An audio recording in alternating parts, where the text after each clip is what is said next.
All right, thank you so much. Welcome to another episode of the award-winning Sales Game Changers podcast. Lee Fisher, we're well over 780 shows. We're approaching 800. Our goal is to get to 1,000 by the end of the year. You can read all of our past shows, listen to the shows, or read all the past transcripts. Go to salesgamechangerspodcast.com. Today, search Lee Fisher, and you'll see the transcript and the show for him. If you're watching or listening to this on Apple Podcasts, thank you so much. Go up, give us a 5-star review. We would greatly appreciate it. As people know, we have a bunch of new sub-brands of the Sales Game Changers podcast. So go up to the website. You can listen to our office hours, Sales Professors Unplugged, our Women in Sales Leadership show with Gina Stracuzzi from the Center for Elevating Women in Sales Leadership, and a bunch more, Lee, that we have right now because we rebranded, for people who know, to the Institute for Effective Professional Selling on May 1st, and we're mainly focusing 100% on sales organizations, B2B, business to business, or B2G, business to government, with hundreds of salespeople, hundreds to thousands in some cases. I know you've worked at organizations with those humongous numbers in the past, but we're talking today with Lee Fisher from Docusign. And Lee, I'm excited to have you here today.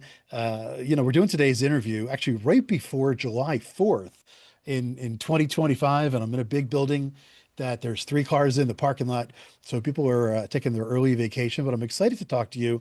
I know you have a great history in tech sales and in the B2B, business to government space. And now's an interesting time for people who are listening. Obviously, a lot of stuff happening in the government IT world. It's also the beginning of the end of the federal fiscal year, which ends September 30th. And there's a lot of, normally that would be the big story. But all right, Lee Fisher, I'm excited to have you here today. Give us a little bit of an introduction to yourself and tell us your role at DocuSign. Yeah, thanks for having me, Fred. It's great to be here. So a little bit about me. I live in Northern Virginia. I've been in the DC area now about, let's see, I graduated college in 2003. I went to the University of Virginia. I was an Hmm. out-of-state guy, and I graduated in '03. I've been in the area ever since then. I am definitely a family first guy. I consider myself very blessed there. And with the little time that I do have outside of that and work, I like to exercise. I like to read, although most of that happens on airplanes these days for me. And I trying to pick up golf. I'm not that great at it, but I do have fun playing it. Um, and yes, I'm here at DocuSign, as you mentioned. I lead our public sector sales business at DocuSign. I've been here since February, so a few months now, 5 months, whatever that is. And prior to that, I was at Salesforce for 6 years. MuleSoft, 4 of those 6 years at Salesforce. MuleSoft was acquired by Salesforce. Fantastic company, amazing experience there.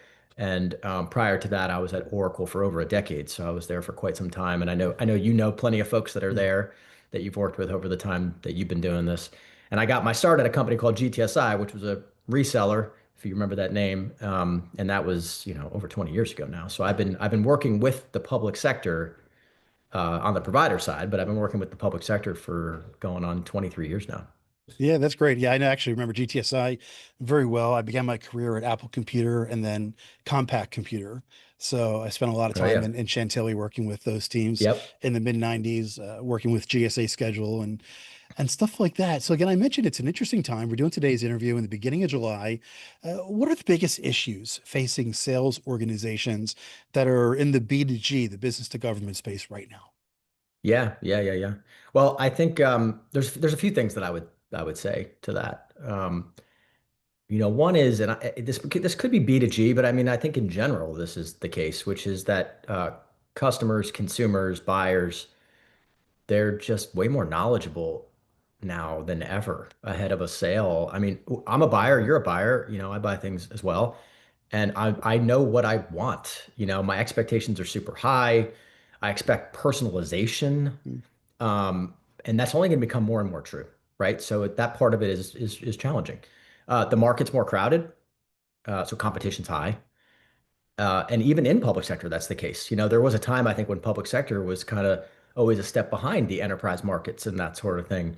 And I think what we're seeing now is uh, the federal government, GSA, and others, they're making a very good effort at this to change that. The way to get in for FedRAMP Low is not a lot easier. And so now you're seeing a lot more competitors, right? So that, of course, is on the selling side a challenge. You got to be on your game. Um, another issue that I think sales organizations are facing is how to best use tech and data. You know, which is a good problem. But there's so much of it and it's moving so fast. Then how does each sales organization get really good at figuring out how to enable the sales organization on those sorts of things? I think that is a challenge.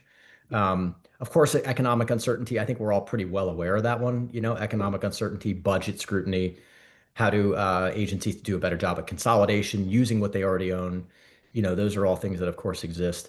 And amongst all of this, we haven't really seen, at least from my purview, I don't think we've really seen the sales cycles shorten.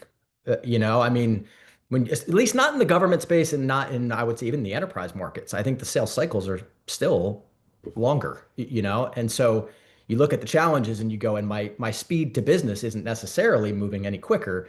So the combination of all of those things, I think, is, it makes it harder on a sales organization.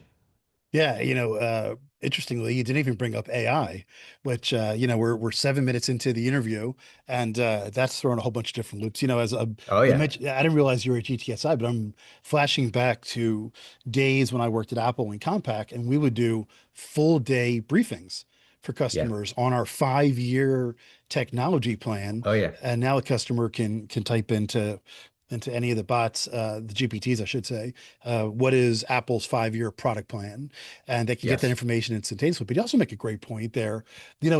Concerning the speed of the sale, it's always been in the customer's hands, right? And the yeah, customer dictates it. So it can go really, really fast for some reason, or it will go at the same speed. And we could yeah. talk all day long. We do talk about this a lot on the Sales Game Changers podcast. What can you do to possibly influence that, and what you really can't do? I'm just kind of curious.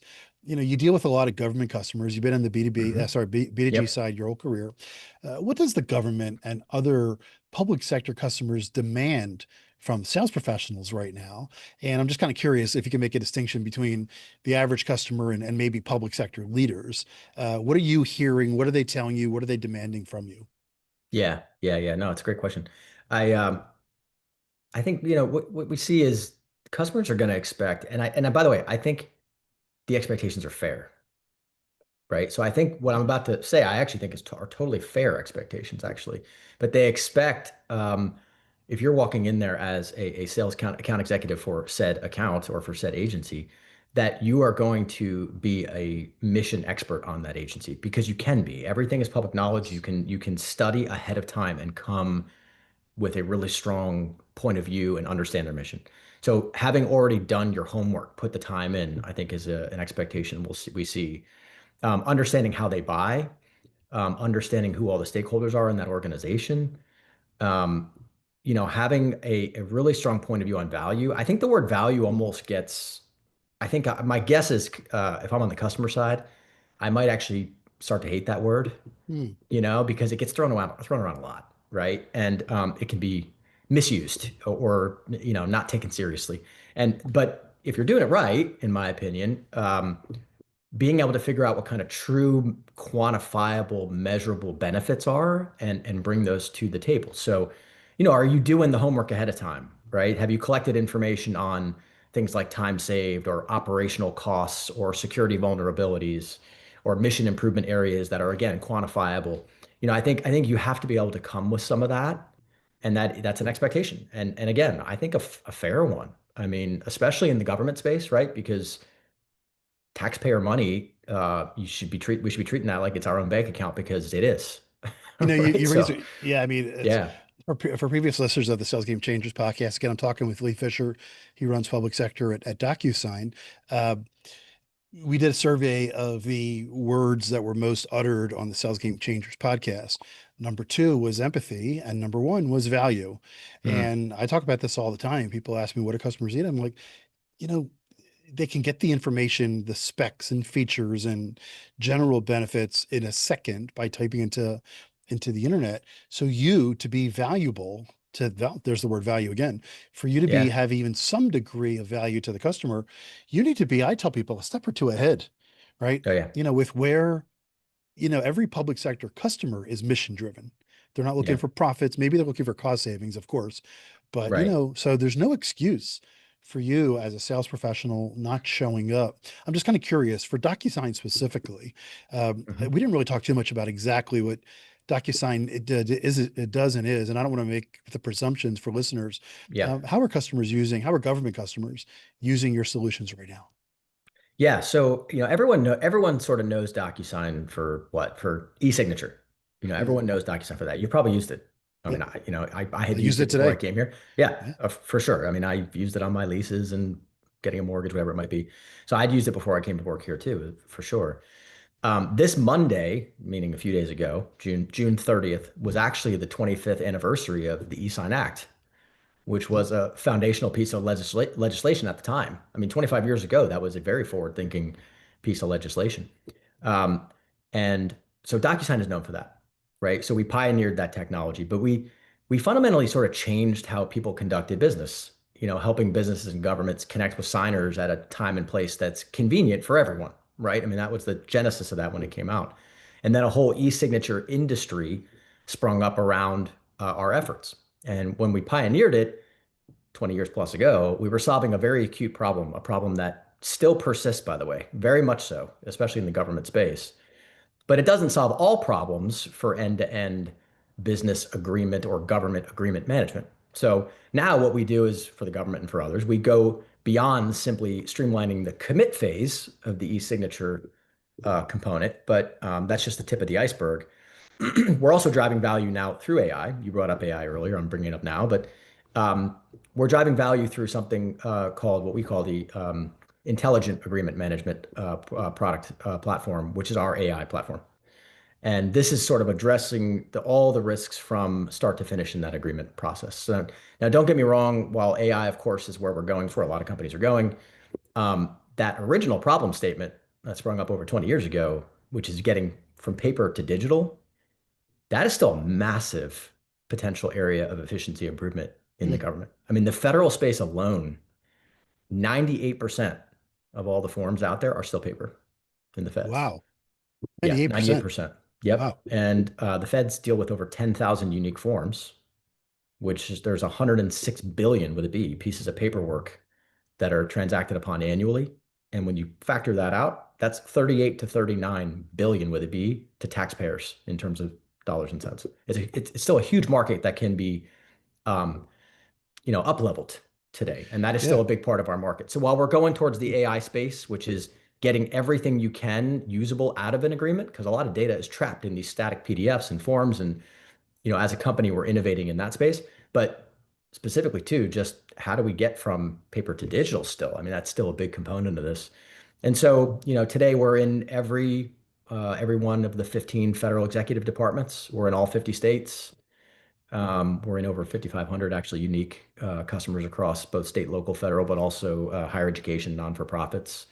We're FedRAMP authorized, we're Mm. IL4 compliant. So we're in a lot of places, and we're doing some very cool things as we get into the AI space. And but even just the simple, efficiencies around paper to digital is still a big area for us. So what are your top priorities? Like right now, again, we're doing today's interview with Lee Fisher from DocuSign in the beginning of July of 2025.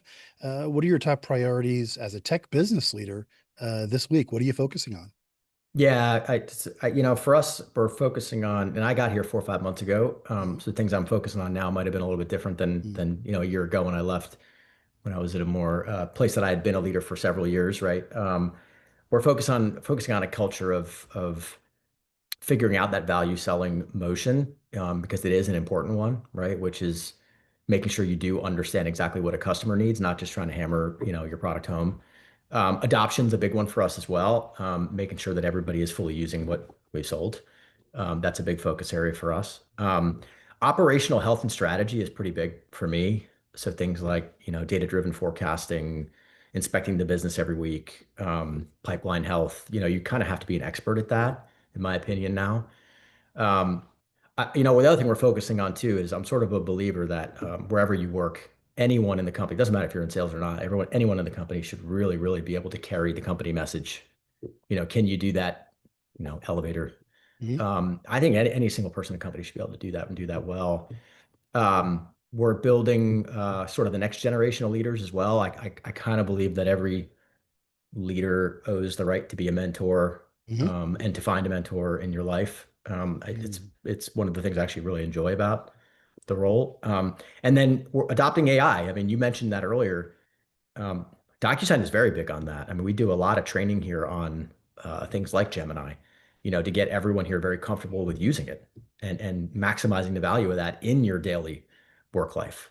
So that's another big focus for us too. I mean, I can tell you, but rarely does a day go by for me that I don't use either Gemini or GPT or something to help. I mean, it's there, it's a great tool. And so how we get that, everyone sort of an expert in that, is also a big focus area for us. Yeah, we also started, for people listening, a sub brand of the Sales Game Changers podcast called the AI for Selling Effectiveness podcast. And we post that show every other week. And actually, as people are listening here, you just made a really great point where you said you like to mentor and grow the leaders. At the Mhm. Institute for Effective Professional Selling, we have our emerging sales leader program. It's a month program. It's virtual. In the middle of the month, we bring on close to 20 sales leaders who are early in their career but have just made the move to leadership. So that's a program we're very proud of. That's great. Yeah, what are the best sales reps doing right now? Again, you talked before about the sales process, how in some ways it still is going as it's going, but the reality is a lot of sales reps that are in the middle, right, are getting flushed out because Yeah. customers don't need them if they're not bringing true industry value, right? And I remember I Yeah. once spoke to a great sales leader who said to me, you can either bring great product knowledge or great industry knowledge, to your customers, but you got to be above the fray or else you're just not going to Yeah. succeed. So what are the great the top elite sales leaders doing right now and sales Yeah. No, professionals? I think that's a great question. And I actually, what you just referenced that you had spoken about with someone prior, it actually has me thinking a little bit because I can remember a time early in my career when I was an account executive in the field. I remember the people I role modeled, who I emulated, I should say, um, they were really good at something. Like that Mhm. person was either like they were the relationship person, or they were the person who just researched the heck out of an account and knew it inside and out, or they were the connector. They knew everybody. Yeah, Like some people were good at different things and that made them successful. I kind of think that doesn't get you there anymore. Like meaning you kind of have to be good at many things yeah, now. It's that one thing isn't good enough. Like you kind of have to be good at a lot of things now. it's true. And knowing your missions, being consultative, being a master of your craft, using AI. We've talked about some of those today. The one I would probably add to that is what I see really successful sales reps, I think, they really care about their personal brand. Mm, There's something about waking up every day and going, if my CEO right now could see everything I was doing, is it optimal? I think to me, that's always been something I've seen with folks that operate at a high level. They care about the brand. So So yeah, let's talk about that for a second. So if you're managing a sales professional, he or she, they're let's say, 10, 12 years in their career. Maybe they're at a lower level manager level. What would be some of your advice on how, because this comes up a lot. I'm glad you brought yeah. this up. What would be some of your advice on how they can grow their personal brand? And are you talking about your brand in the industry, your brand in the company, your brand as someone who's works for me? Talk a little more about that. Yeah, well, so that's a great point, actually, and I mean both. I mean both inside your company and outside your company. I actually would argue it even crosses over into your personal life. I mean it does. Who you are, the integrity of who you are as a person. I think it kind of goes across all of those factors. But that aside, some things that I think stand out to me are for brand and how people can kind of get really good at that is, when it comes to customers, I think. Um, Leading with outcomes to customers, not hammering the product. I mean, we understand the customer language and how to speak to them. And I think that's an important one. Being super prepared when you go into those customer meetings, which we talked a little bit about. Don't waste people's time. I mean, you don't have to. I do think there is everyone knows, I think, a lot about challenger sales. Probably most people that are in the sales industry know that. I think that is a component of it as well. Someone who's not confrontational, but somebody who is able to get you as a customer to think Hmm. different, to challenge and to come with new thoughts and ideas. So on the customer side, consultative, challenger, well researched, those are important components. And then internally as well, I really think the great people have a voice, and I mean, I will tell you as a third line leader, yes, I learn from the people above me, no doubt. They're fantastic. But I learn, honestly, in a given day, I learn more from my team. And it's the folks who really come forward with ideas and thoughts. And hey, wouldn't this help us make our company better if we tried this? And so even being challenger internally is also something I see work very well for folks in their careers. Yeah, that's a great point. And I'm reminded we have a friend named Lee Sauls who wrote a couple books. One is called Selling Different, one's called Sales Differentiation. And even more than ever right now is you as the sales professional and sales leader for that matter, you need to differentiate yourself and you Yeah, need to, and it is by some of those things, bring in ideas, thinking about where your company's place is in the industry, right? And it's 100%. and it's so easy. It's easy. What do they say? It's simple, but it's not easy. It's simple to think about that. It's not easy to implement and execute, but Yes. the ones who are differentiating themselves are the ones who are truly doing that. Well, this has been a great conversation, Lee. I'm glad we had you on the show here today. Before I ask you for your final action step, I'm just kind of curious. What are some of your leading guidelines, some of your principles that if I were to ask your Yeah. team members, describe Lee as a leader, how does he differentiate? How does he lead? What would be some of the things that they've done that have led you to this level of success? Yeah. I've got a few things on that.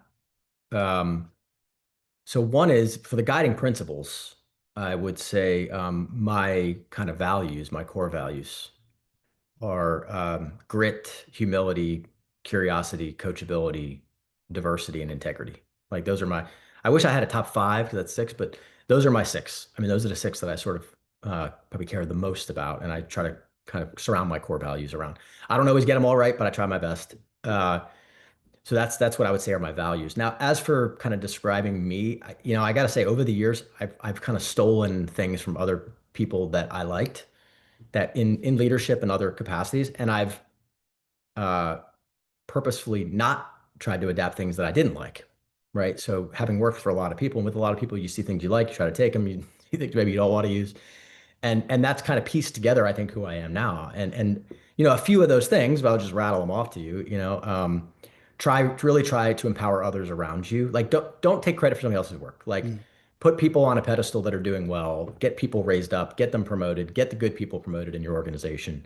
I learned that really early on in the field from Jay Smith. He's been in the industry a long time. I worked for him at Oracle. Great guy, good friend, and he was excellent at that. Try to take care of your team like they're your family. They are your family. yeah. That's another one for me. Take care of your people. Dave Ray probably at Hmm. Salesforce, and I mean his organization. When you look at it, he's done a fantastic job of that. They're a family over there, and that's because Dave takes care of his people, right? So that is something I've tried to emulate over the years. Don't ask anyone in your org to do something you wouldn't do. Mm, That's another one. Lead from the front aspect. If you're asking your team to do a stand and deliver on the product that just got released this past week, I should be able to do that, right? Not just ask my account executive to do it. And candidly, that's one of the reasons I came here because our CEO and CRO, Alan Tigas and Paul Hansen, if you follow them on LinkedIn, they are on the road every week. I mean, they are out there hustling in yeah. front of customers. And I'm like, you know what? That's leading from the front, right? I mean, that's a good quality. Yeah. I'm big on operational soundness. I've been very lucky to work for some really excellent people that Yeah. really know how to just run a business. Yeah. So like Eric Eichensleider, John Beauchamp from Salesforce, they're like machines at that, and they taught me how to do it well. And then probably the last thing I'd say is, and this is kind of a simple one, and yet sometimes we're so busy we forget is you got to take the time to just say thank you. Mm, We run so fast and hard in our jobs, everybody. And that one sometimes can get overlooked. And I think just taking the time to recognize and show gratitude to the folks who are doing the right things. I worked for a leader. He's now the CEO at Tynes, Series B company called Tynes, Terry Tripp. I remember the year 2000, Terry sent me a handwritten note, and it was just a thank you note. I don't even, for something I did at the time. It was like an RVP award or something. I still remember, like, that stands out to me in my memory, Yeah. that I got a handwritten note from my CRO who's managing thousands of people. I mean, it's not like the guy doesn't isn't busy, Yeah. right? And so things like that too are things that just stand out to me that I have tried to emulate over the years as best as I can. Yeah, that's a great point. I mean, it's as you're mentioning that, I mentioned on the show already that I used to work at Apple Computer, and there was a sales rep who gave me a apple, like a wooden apple, and said, "You're a good apple." And I worked really hard. I was hustling and all that stuff. And yeah, I mean, as I'm well into my career now, and uh, I think back on some of those moments, and I remember going on a trip with a sales professional, a guy who's I think he might have passed on by now, who was probably in his late 60s when I worked at Apple, which was like 30 years ago. So I think he might have passed on. But I remember, he said, I want to take you for a drive into DC to help you understand what we do. And I was like, okay. And we took a drive through DC, and he parked his car and he said, get out of the.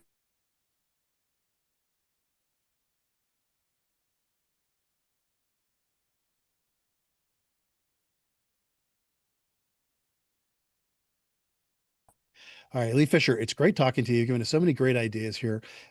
Give us a great or a final action step, something you've given us so many great ideas that people can put into play, something specific people should do right now after listening to the show. Yeah, it's something I probably mentioned once or twice throughout this podcast today, but I would say if you don't have a mentor, and if you are not a mentor and you've been doing this for more than, a year, I mean, literally anybody can be a mentor, I think.